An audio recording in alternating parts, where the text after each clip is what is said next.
Hello, Greg from Balloon Marketing. Welcome to BMTV. Oh, that was a bit scary, wasn't it? Tell you what, it's a bit scary in there. Ooh, hello, how are you all? I hope you're having a good week so far. I need to start first of all by saying a big thank you to John Bowler, Sue Bowler and Jonathan Grassi from Grabo for the last 3 shows of BMTV.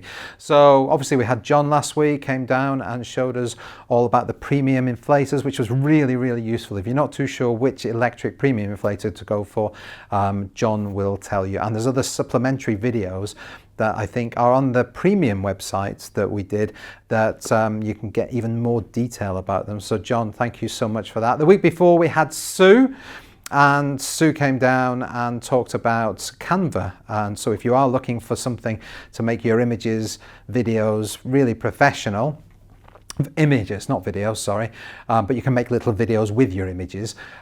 We can do that with Canva, and Sue showed us that, and I was incredibly impressed by the background clearing function, that you can just get rid of a background with the touch of a button.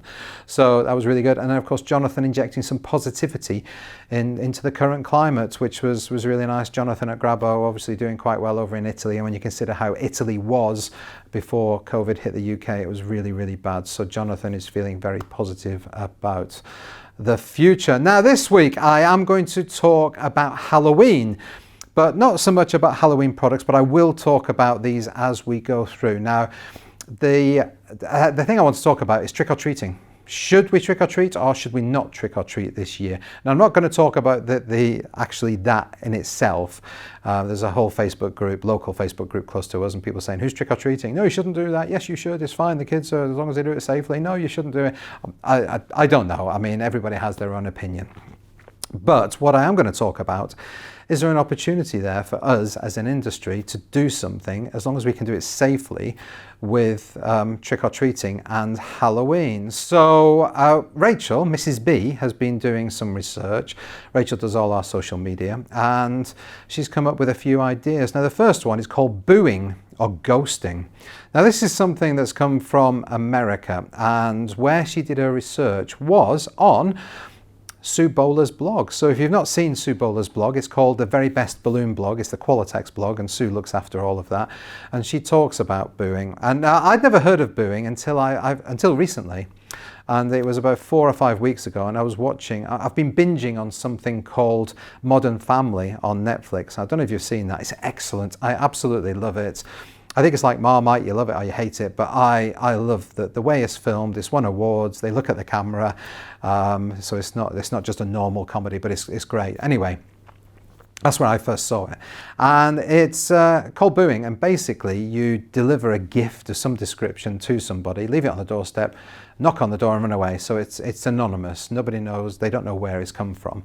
And it's really a pay it forward kind of thing. And you start it 2 or 3 weeks before Halloween, and you leave a gift, whatever that could be, and you've got instructions in there, what they need to do, and you've got a poem, and you've got a sticker or something to put on the door to say, I've been booed. And you then read the instructions, and you're supposed to do that to somebody else. And I guess you can be booed more than once, but I guess really it's supposed to be, you go out, you're booed, you put the sticker on there, said you've been booed, and other people will boo other people, and it's sort of it grows. And I just wondered, is there something that can be done with balloons? So obviously balloon creations, a lot of airfill designs have been done at the moment, and you can put sweets and things like that inside balloons. So yeah, I just wondered if that's something that we could, as an industry, make the most of. And I know I've not really seen this in the UK before, so maybe this is the first year because of COVID that it's happening, but I think it will grow. And if we start to sell it now as a thing you can do, if you made a balloon creation, stuck your card on the bottom of it, and whoever gets the creation sees, oh, okay, and then they come to you and get something similar. You can have different designs, different options, then maybe it would grow that way. So I don't know if this would work, I don't know, but it's an idea As I say, Sue talked about it on her blog, and it's just, I think it's a creative idea that could actually get some traction when people are trying to be safe, but they still want to celebrate Halloween. And it kind of extends Halloween out for a few weeks as well, and raises people's awareness of it. And maybe you'd be able to make more money and have more sales throughout that period, not just on that one night. So yeah, an interesting first idea. Now the second idea, Rachel saw a post on Facebook, but she couldn't share the post because the grammar was incorrect, and she's a bit strict like that. So she didn't share it, but I can talk about it. And it's called a pumpkin trail. And basically you go around, in our area, we've always done a lot of trick-or-treating, a lot of houses decorate. And you go around with your children and you see a house that's got a pumpkin or a house that's decorated, and you give them a sweet that you've got. So you buy the sweets, you're in control, you've got the sweets, you know they're safe, you might have sanitized them with a bleach solution or done whatever to make sure it's all nice and clean if you've got the shopping in yourself and you wipe it all down. So you know it's safe. So it's a real distancing sort of trick-or-treating without even knocking on the door. So if people in the community want to enter into the spirit of things, they decorate. So they might decorate with things like this. I have to point these out to you. These are great for decoration. Anna said to me, Greg, are we really going to buy these because they're gross and scary and horrible? And I said, that's the whole point. They're supposed to be gross and scary and horrible. And I think they're funky. This one just doesn't want to talk to me. She keeps turning away. I think it's a she. But yeah, she's definitely upset about something. Look at that face. And he's a bit more cooperative, I think. He's always skinny fingers. And then they've got masks as well, so I was obviously wearing that mask, and we've got a couple of other half-face masks and these masks. But also, we've got this, and this is for mini pumpkins, and it's a mini pumpkin decoration kit. So you know the little pumpkins you get from Tesco for £1 or £1.50, and you put it. These look like they're cups. They're not actually cups. They're just a piece of cardboard. You can just see it here, in there, and you just fold it together, and the pumpkin sits on top. So it looks a bit like a cup. But then you decorate it with all these stickers and arms and legs and things, and you can, decorate the house with that. So I thought that was a bit of fun. But for all the Halloween products, if you want to go onto balloonmarket.co.uk, click on Halloween, the Halloween banner, and you'll see all the products that we've got. I will say that some of the products are now starting to run out with the manufacturers, so some might not be available very, very soon. So because once they're gone effectively from the manufacturer. So we can't get any more in. So anyway, that was the second idea. There was sort of a whole trail you can go around and stay completely safe. Now, in that vein, there's also pumpkin carving, obviously, if you're going to decorate. And we've pumpkin carved for the last few years, 4 or 5 years, done the traditional scoop it all out and carve holes and things, and done some complicated ones, done some simpler ones, and also we've done some that are just carving the pumpkin without hollowing it out, so you use the depth of the pumpkin. Well, there's this idea that Rachel spotted is on Pinterest. I think we've forgotten about Pinterest a bit, haven't we? Because everybody's Instagram. But Pinterest is still a really good place to go to for ideas. And it was no carve pumpkin decoration. And it just is so similar to what we as an industry do with balloons, with pumpkins. So you decorate them, you personalize them, so you can use vinyl, you can use acrylic paint, you can use gems and stick them on. You can use all sorts of things, different types of ribbons, different textures. There's a lot you can do. Anyway, this article on Pinterest was actually from Good Housekeeping, and it's amazing. Some people have done some really, really great stuff with pumpkins. Even just painted a pumpkin a different colour and then personalised it and had multiple pumpkins of different colours. Or, yeah, there's all sorts. But have a look. We'll put the link down below and you can go and have a look at that article yourself. But absolutely fascinating. So I just wondered, could you buy a pumpkin? And as a professional decorator of balloons, with balloons, could you apply that knowledge and that skill to pumpkins and then sell those? Use Facebook, use Instagram, show what you've produced, and then would people that don't want to really do the carving and the work themselves then buy them for £20, £30? I don't know how big they would be or the price they would be, but would people want to do that and then try to outdo each other? I don't know. I mean, I know a lot of people do like to actually do the decoration themselves, but again, it was just another idea. And there is another idea that I've got for you, but I can't tell you about it right now. And the reason I can't tell you about it is because you're going to find out about it next week on BMTV. Yes, we did a BMTV with Chris Horn from Amscan. So, and he did that, but he was not here. He was there in Milton Keynes and we were here. So it was the first time we've done that. So you'll be able to have a look and see how that went next week. But yes, Chris has got a bit of a socially distanced trick-or-treat design that you might be able to use if you are going to do that. So yeah, there are ideas out there. There are things that can be done. Would they work? I honestly don't know the answer to that.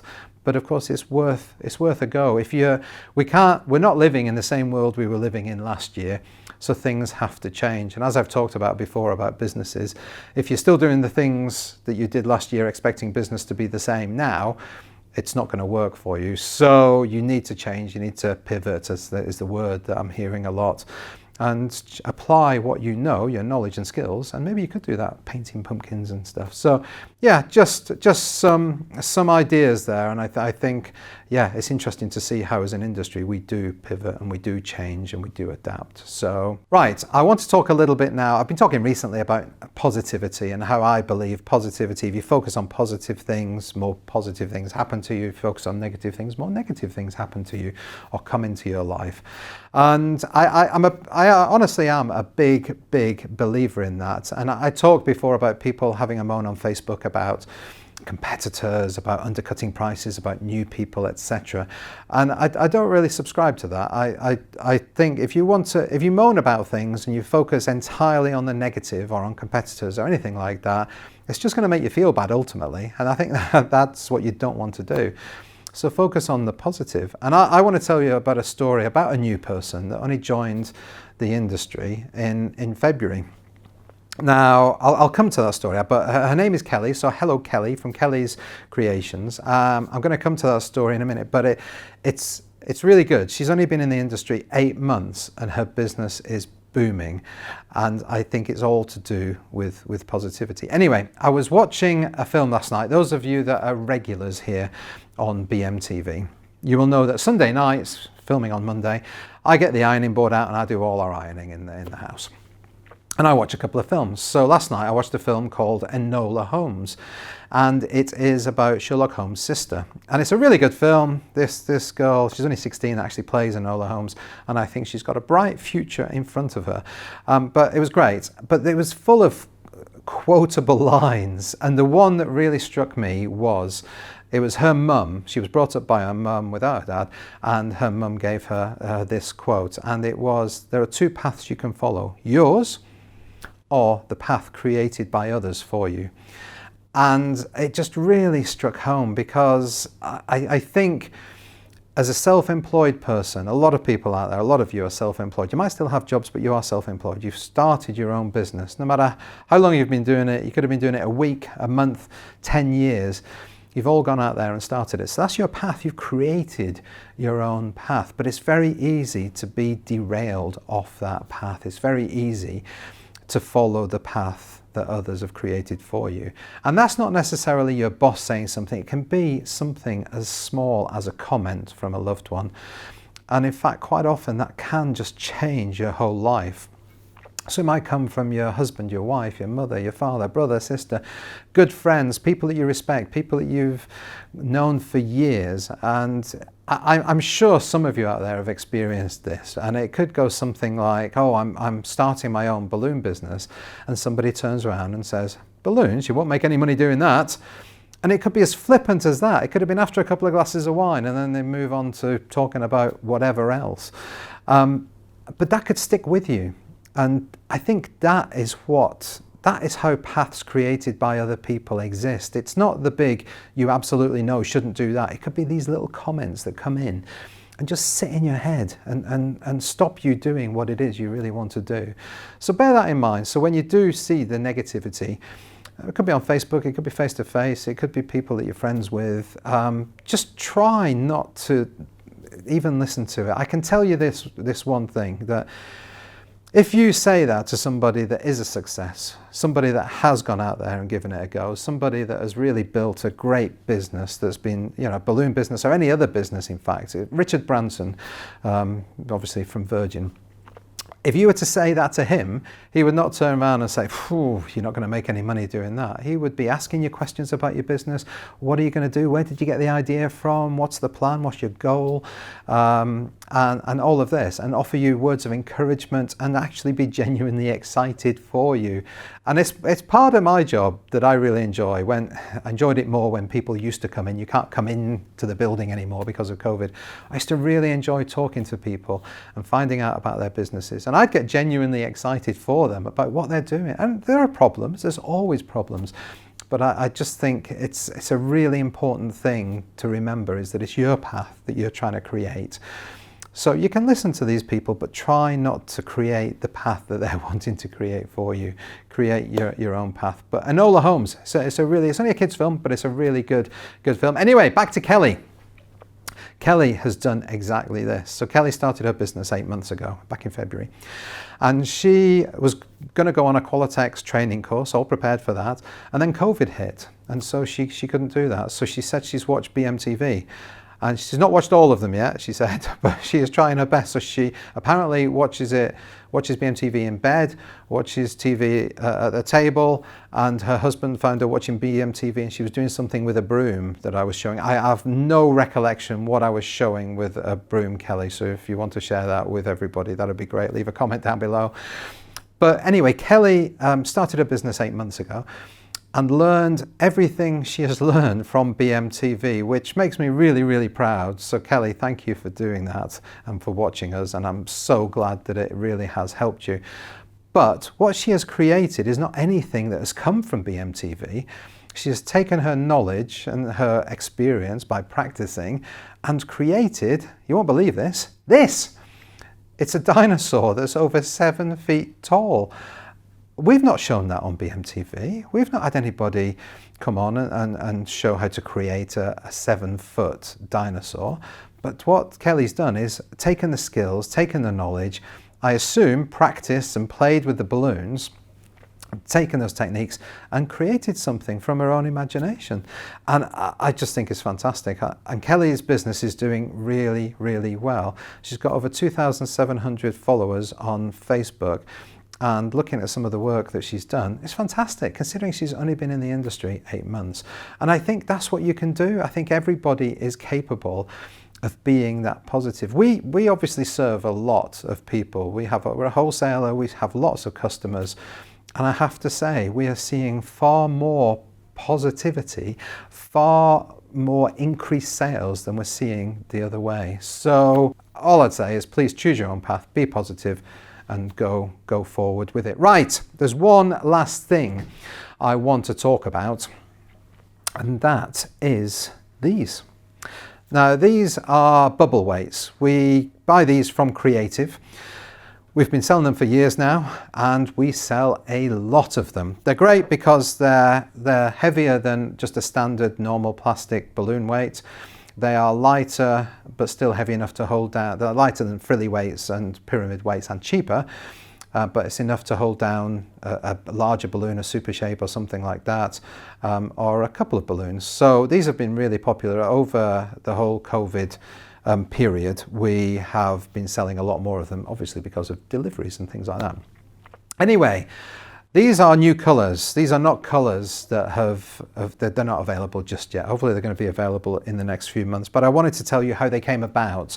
And the reason why I want to tell you that is because it's to demonstrate how we work with manufacturers and how we work with our customers to try and develop some products. So Mike and Holly from Creative came down a few years ago. So you can watch that BMTV if you like and find out a little bit more about Creative.